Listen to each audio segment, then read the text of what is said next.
Hey guys, welcome back to the EA Sports FC 24 Stevenage career mode. First of all, I just want to say I hope you guys had a good Christmas break over the weekend. Certainly, I know a lot of you guys have been waiting for a season like this. Certainly for me, I'm a big Christmas fan. Unfortunately, here in Vancouver, we didn't get much snow this year, which is fine. At the same time, it's kind of bummed out a little bit because since I'm a big Christmas fan, I need some sort of, the environment surrounding to feel like Christmas. But this year, I feel like we didn't really have much Christmas lightings everywhere in Vancouver. So does the snow as well. So that didn't help. But at the end of the day, I just hope you guys had a good Christmas break. I certainly did for me. And I hope you guys also eat a lot because, again, this is a season where families gather and at the same time having lots of good food. And New Year's, it's coming along very well at the end of 2023. It's arriving. Certainly nobody was anticipating that. Certainly not for me. It's been a long year. I don't know why I sound like I'm about to die or something like that. But no, let's talk about the gameplay here. I know you guys have been waiting for an episode on 25th, 26th. I just want to apologize because I simply did not have the time to do so. But you know what? We are back here with another band's second episode, or what is it? A second episode? Second episode of the season 4. And pretty much we started off in kind of a train wreck, to be honest. Losing back-to-back games in the Premier League against Newcastle away and Crystal Palace away as well. But we finally got a little bit of a break here today, playing against Huddersfield Town at home, I believe so, and we beat them 1-0 in the Carabao Cup in round 2 or round 3, something like that. Certainly, I'm very happy about that. If I'm being honest, finally getting somebody who are on par with the same level as us. And certainly we don't want to play against like big teams. But right now, this episode is going to be a huge one. We're playing against Man City. We're playing against Arsenal. We're playing against Aston Villa now. We have to include them as the, the big teams. Yeah, Aston Villa is a big team right now. I have no idea what Unai Emery has been cooking with Aston Villa. But guess what? We're pretty much back to another gameplay at home this time. First home fixtures in the Premier League, and it was literally a shit show in the first goal. Miscommunication everywhere. Defensive wise, we just can't really do anything. Look at this. Look at that. It was just horrible. I know one of you guys left a comment in my previous episode. How would I defend? Any defending tips? I really don't have any tips for you guys. I mean, just look at the gameplay. Of course, you can halfly blame the fact that I've been putting on ultimate difficulty, player-based difficulty on, and which is something that I was contemplating whether should I turn that on and off, because again, it actually increased the level, intensified the gameplay. There's also, you can also do competitive mode, but I'm sure a lot of you guys won't be stupid enough to do that. Ultimate difficulty is already hard enough. But the fact that adding competitive mode, you're just kind of taking the joy away from the gameplay. Certainly, I'm thankful that I didn't put competitive mode. But look at this gameplay. I mean, we have been horrible defensively, allowing Bolo, Haller, just kind of tearing us apart at the back there. I mean, we had a pretty good save right there by the goalkeeper. Restes, our newly recruited or acquired goalkeeper from Bayern Munich.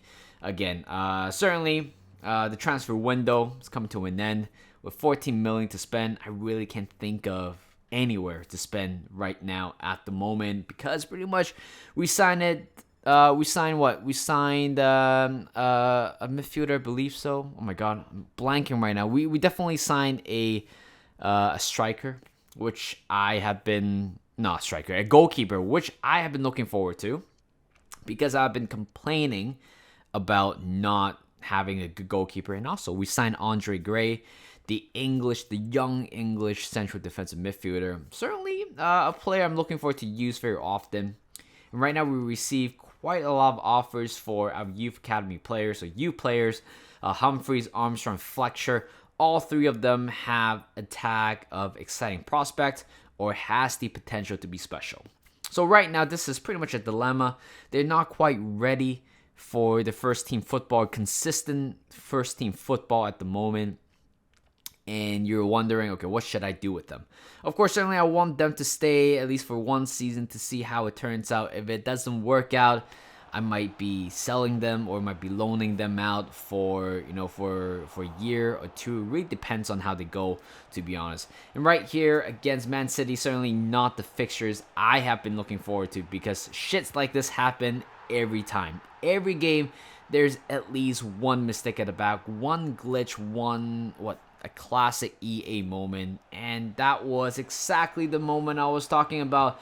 Haaland had capitalized our mistake at the back right there. By the way, Reece Armstrong making his back-to-back game, of course. I don't think Kyrodia it's in form at the moment, so why not just kind of put on some of your youngsters and try to change a fortune a bit, especially at the back. Simply, defensive-wise, our defense is just not good enough right now, so why not just kind of switch things up by putting some young players in there. I know we're just kind of risking the result, and right now, because we have been 3 for 3 in terms of losses, and we cannot extend it to 4, to be honest. But 84 minutes in, Vanner scoring an equalizer, and later on Jack High replacing Vanner, and he has scored a beautiful one-on-one goal. And 84 minutes in, we score a potentially winner for us, right?